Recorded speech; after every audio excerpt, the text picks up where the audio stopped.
Olá pessoal, tudo bem? É, a gente vai continuar a falar sobre o sistema digestório. A gente já falou sobre a cavidade oral, esôfago, estômago e agora a gente vai passar para o intestino.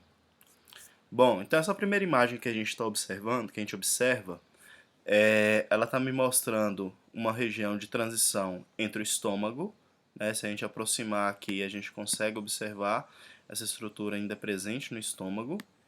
E aqui, nessa outra porção, nós temos o início da região do duodeno. Como todo mundo pode observar, essa região um pouco mais proeminente é a região, né, da região do piloro. Então aqui nós temos a região pilórica do estômago, ok? E aqui a gente já passa para estruturas presentes no duodeno. Então, falando um pouco, né, sobre as três estruturas, nessa imagem aqui do intestino delgado, nessa imagem a gente consegue observar a região do duodeno, histologicamente, como que é essa estrutura. Aqui nós temos o jejuno e por último aqui nós vamos ter o ilho.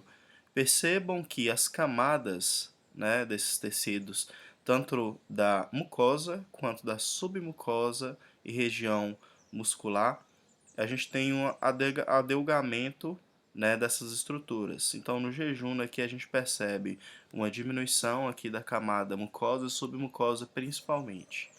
Então, abordando inicialmente o jejuno, então aqui nós temos uma outra lâmina que me mostra a estrutura do jejuno. O que a gente percebe? Uma camada de mucosa, né, onde a gente observa tecido epitelial e seu tecido conjuntivo adjacente aqui, subjacente na verdade. É, essa mucosa do duodeno, ela tem um formato um pouquinho diferente do jejum e do ilho. Enquanto o duodeno, nós vamos ter uma camada de tecido epitelial, né, as vilosidades aqui, em formato de folha. No jejuno, nós vamos ter vilosidades mais em formatos de dedos. E no ilho, a gente consegue observar que essas velocidades elas são mais encurtadas quando comparadas ao duodeno e ao jejuno, ok? Bom, então voltando aqui para o duodeno, o que a gente observa nessa camada? A gente observa uma velocidade em formatos de folhas, a gente observa uma camada mucosa onde nós vamos ter, aqui nós vamos ter células que a gente denomina de enterócitos, que estão nessa região aqui mais apical. Esses enterócitos, eles são células absortivas, ok? Vou aproximar um pouco mais. São células absortivas, ou seja, são as células responsáveis por absorver o conteúdo que está sendo aqui digerido, né, a finalização da digestão aqui na região do duodeno.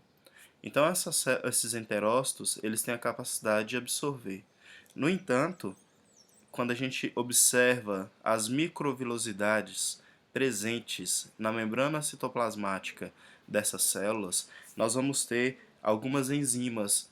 Né? Essas enzimas elas vão estar presas ali na região dessa membrana e nós vamos ter enzimas que vão finalizar a digestão de carboidratos, enzimas que vão finalizar a digestão de lipídios e enzimas que vão finalizar a digestão de carboidratos, ok? Então, carboidratos, lipídios e proteínas, a finalização de digestão ocorre na membrana citoplasmática aqui desses enterócitos. Finalizada a digestão, né, por essas proteínas presentes nas membranas, essas células então vão absorver esse conteúdo, vão absorver esses resíduos da digestão.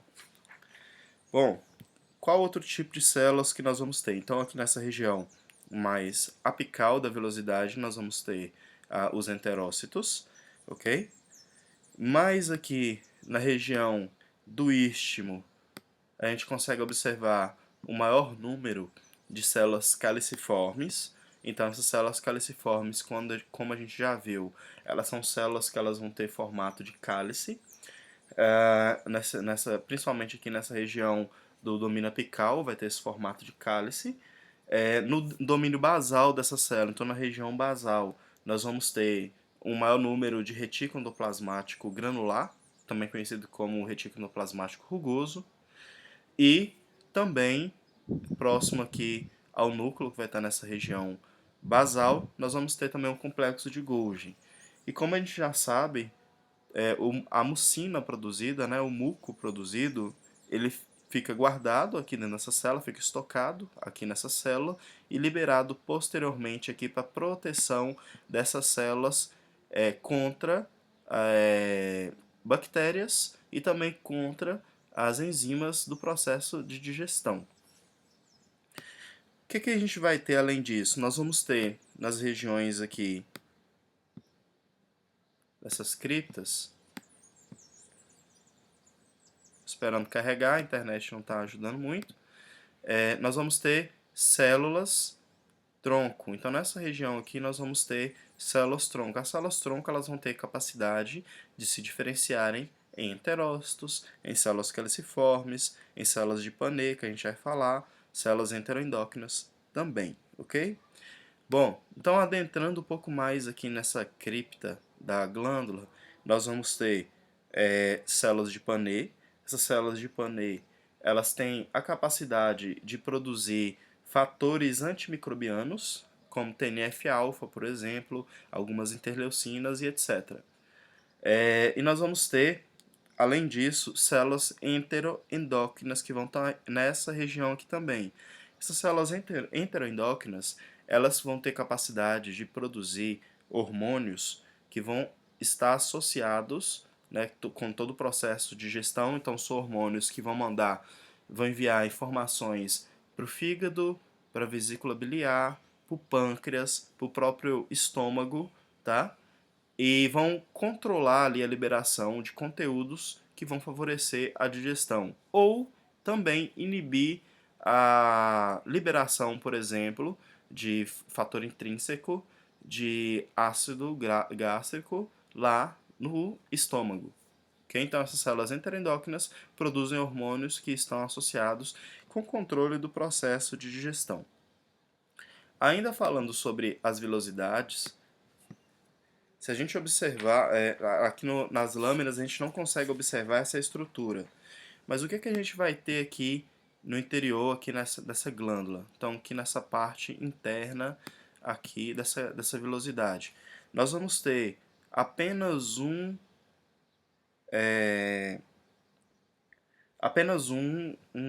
vaso linfático, que a gente denomina de quilífero. Então, esse vaso linfático vai percorrer toda essa estrutura.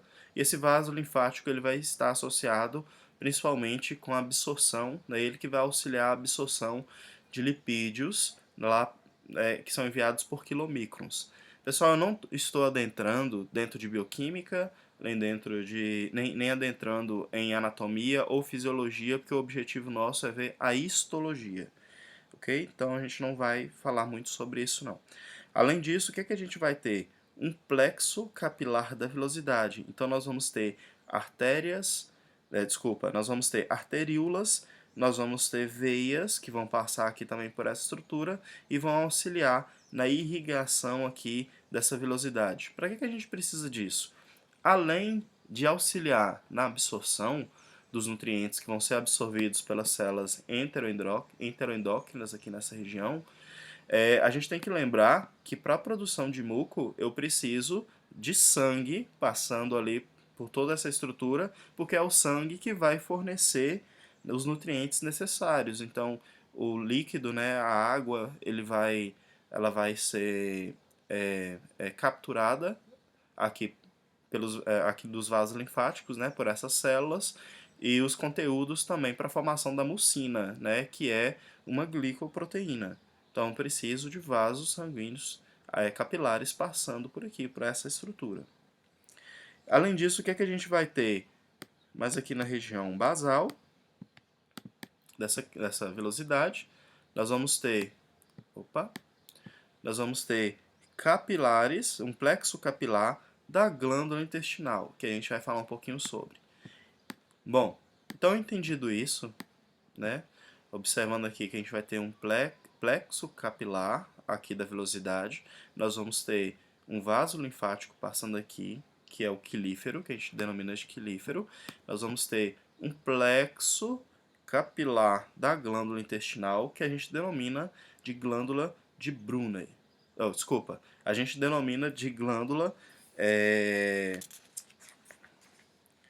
Só um minuto que eu esqueci.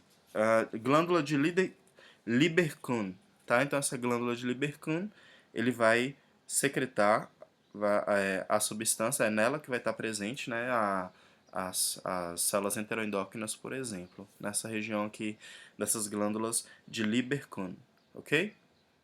Quais outras glândulas que a gente vai ter no duodeno? Não sei se vocês recordam, mas no esôfago nós temos glândulas na região da submucosa. No duodeno, nós também vamos ter glândulas da submucosa, que a gente denomina de glândulas de Brunner. Essa nomenclatura, né, associada a pessoas, está sendo modificada pela anatomia, então a gente denomina isso aqui de glândulas da submucosa por enquanto, tá? Então são glândulas aqui da submucosa. Se a gente observar aqui mais próximo, são glândulas mucosas que vão produzir, obviamente, muco. Então essas glândulas, elas produzem muco e a drenagem desse muco, ele vai vir aqui para essa região da cripta, onde a gente vai ter as glândulas da submucosa. Então todo esse conteúdo vai ser liberado aqui na vilosidade, né, na cripta aqui da vilosidade, e chegar aqui externamente para proteção dessa camada de tecido epitelial que vai estar em contato com bactérias, que vai estar em contato com bolo alimentar, e então a gente pode observar que ela vai realmente auxiliar na proteção contra essa agressão que está vindo do meio externo, seja ela de origem biológica, né, bactérias, seja ela viral, ou seja ela do conteúdo do bolo alimentar.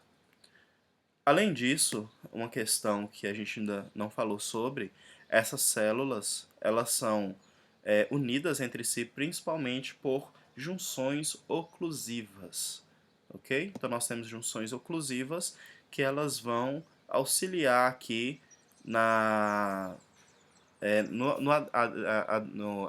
na adesão entre essas células aqui do trato do duodeno, ok? Bom, então nós vamos ter uma região da submucosa, onde a gente consegue observar essas células de Brunner. Observem também que na região submucosa, nós vamos ter um tecido conjuntivo denso. Lembrando também que nós vamos ter uma musculatura lisa, né, que na camada da submucosa. Então a gente consegue observar aqui células musculares lisas. Células musculares lisas, elas vão auxiliar aqui na liberação do conteúdo produzido aqui por essas células aqui das vilosidades e também das glândulas, obviamente. E o que mais a gente vai ter? A gente vai ter um tecido conjuntivo denso não modelado, como a gente consegue observar, né? A gente consegue observar várias camadas aqui de colágeno, né, de tecido, de colágeno mesmo, de fibras colágenas. Aqui também nós vamos ter poucas fibras reticulares, mas a gente não encontra. Nessa lâmina a gente não consegue observar, né, porque a coloração ela é a coloração de hematoxilina e eosina, que não é específica para fibras reticulares. Nós vamos ter também fibras elásticas aqui nesse tecido do duodeno. Além disso, o que nós vamos ter? Uma camada muscular. Como a gente já sabe, nós temos uma camada muscular interna, que é uma camada muscular circular, e nós vamos ter uma camada muscular externa aqui, que vai ser uma camada longitudinal.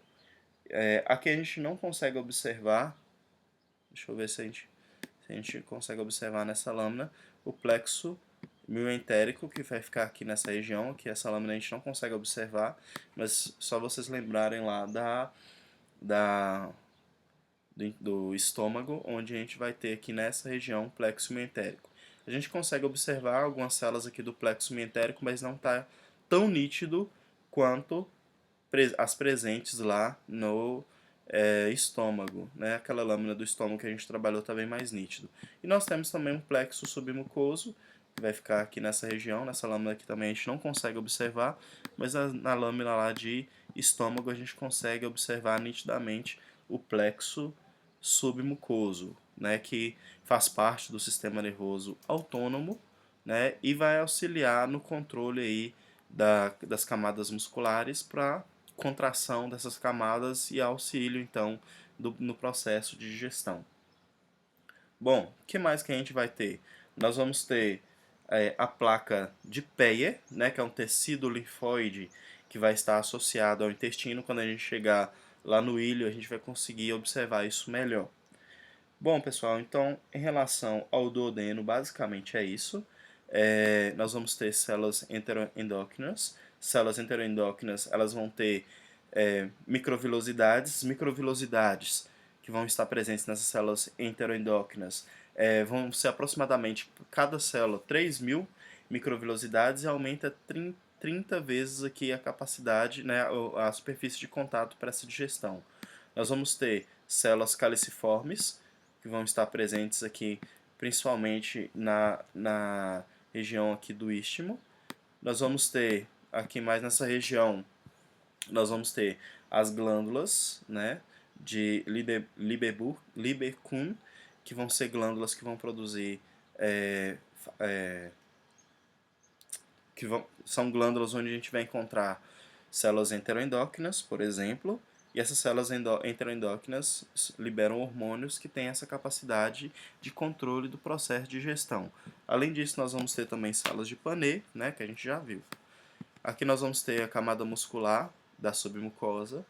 Essa camada muscular ela vai auxiliar, então, na liberação dos conteúdos aqui presentes nas vilosidades. Nas vilosidades ainda nós vamos ter um vaso linfático que vai passar aqui na região interna dessa velocidade. Nós vamos ter um plexo capilar, né, composto por vasos, por arteríolas e veias, vênulas, né, que vai fazer a drenagem dessa região. Nós vamos ter aqui um plexo submucoso, né, que são vasos sanguíneos presentes na região da submucosa. E nós vamos ter também, ainda nessa região da submucosa, essas glândulas de Brunner, que vão produzir a mucina. Camada muscular externa, né, a circular interna aqui, e longitudinal externa. A gente não consegue observar, mas a gente vai ter uma camada serosa, que vai estar aqui nessa região aqui, né, que vai fazer parte da serosa peritoneal. Bom, passando aqui para o jejuno. Aqui no jejuno, como a gente já falou, a velocidade é mais em formato de dedo. Nós vamos ter também as células absortivas, que vão ser as células, os enterócitos. Se eu falei enteroendócrina, corrija por favor, são enterócitos. Então, esses enterócitos, essas células absortivas, elas vão ter esse formato de escova, né? A gente consegue observar aqui nessa lâmina as microvilosidades, ok? Nós vamos ter as células caliciformes, como a gente consegue observar, é bastante célula caliciforme que vai secretar o muco. Além disso, a gente vai ter aqui também lisozima.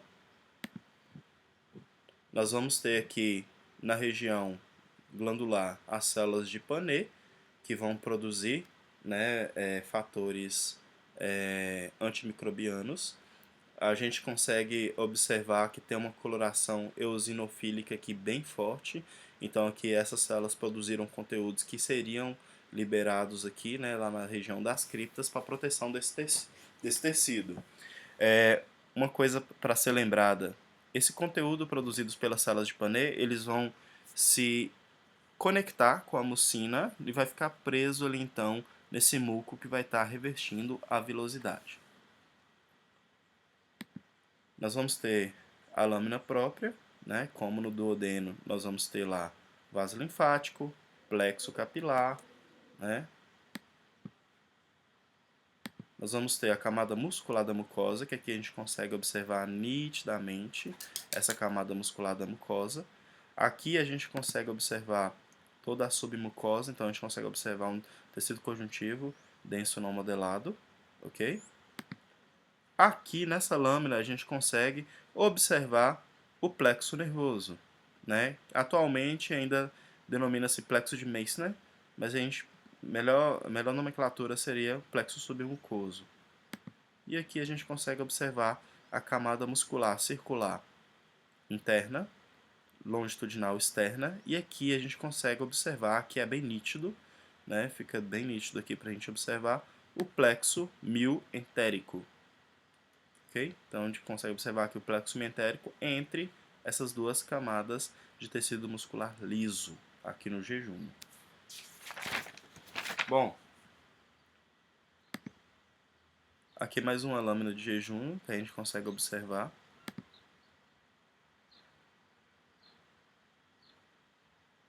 Então essa coloração aqui, ela está marcando basicamente a região do núcleo.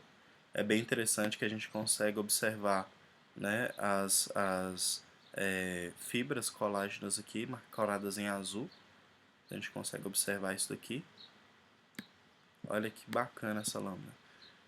Né? Então, todo o tecido conjuntivo ele está marcado aqui em azul. Então a gente consegue observar nitidamente aqui como que é a conformação desse tecido. Se a gente aproximar um pouco mais, a gente percebe aqui esse tecido conjuntivo adentrando a região aqui da vilosidade. Ok, pessoal? Bom, aqui a gente tem uma lâmina de ilho, onde a gente consegue observar a região da mucosa. Percebam que nós temos umas velocidades bem menores quando comparado ao duodeno e ao jejuno. Então aqui nós vamos ter as células absortidas, os enterócitos, né? A gente consegue observar esses enterócitos, que eles vão ter as microvelocidades, a gente chama esse tecido em formato de escova, essas células em formato de escova. Nós vamos ter as regiões das criptas, onde a gente consegue observar aqui, né, as glândulas. A gente consegue observar aqui as células de Pannet, mais uma vez corado, principalmente aqui pela eosina, então o conteúdo dele, essas células produziram o seu conteúdo antimicrobiano, que seria liberado aqui nessas criptas. Aqui nós temos a camada muscular da mucosa. Então, se a gente aumentar aqui, camada muscular da mucosa. Tecido conjuntivo aqui, ele perdeu grande parte do seu conteúdo, por isso que fica esse vácuo aqui, tá? Porque perdeu parte durante o processamento da lâmina.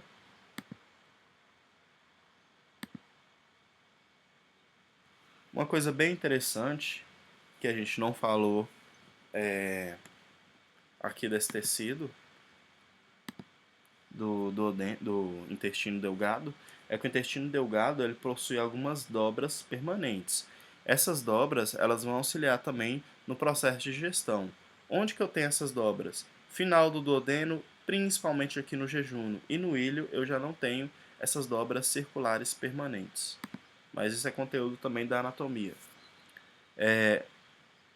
Plexo submucoso, então a gente consegue observar aqui esse plexo submucoso rodeado aqui, né, tecido conjuntivo denso, não modelado. A camada muscular externa, plexo mioentérico entre essas duas camadas. Bom, pessoal, sobre esse intestino delgado, basicamente era isso. Próxima aula a gente vai falar um pouco sobre as lâminas do intestino grosso, ok? Espero que vocês tenham entendido. Qualquer dúvida, deixe um comentário. Muito obrigado.